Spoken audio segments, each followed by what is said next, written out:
Dites-moi, François, quelle est votre philosophie en tant que leader? Comment emmenez-vous votre équipe à faire de son mieux? Par l'exemple.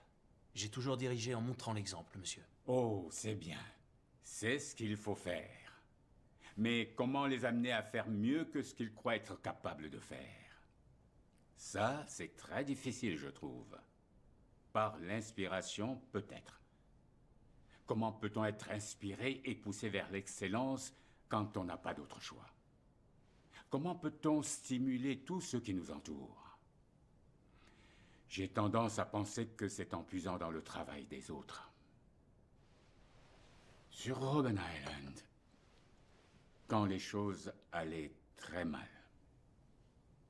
j'ai trouvé l'inspiration dans un poème. Un poème? Oui, de l'époque victorienne. Que des mots. Mais ils m'ont permis de rester debout quand ma seule envie était de me coucher. Mais vous n'avez pas fait tout ce chemin pour entendre un vieil homme tenir des propos qui n'ont pas grand sens. Non, au contraire, monsieur le Président. Ça a beaucoup de sens pour moi. Le jour d'un grand match international, dans le car qui nous conduit au stade, personne ne parle. Ah oui. Tous les joueurs se préparent. Oui. Mais quand je nous estime prêts, je demande au chauffeur de mettre une chanson. Une que j'ai choisie, que l'on connaît tous. On écoute les paroles tous ensemble.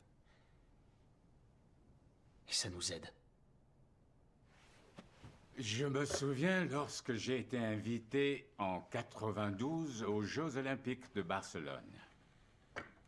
Tous les spectateurs dans le stade m'ont salué avec un chant.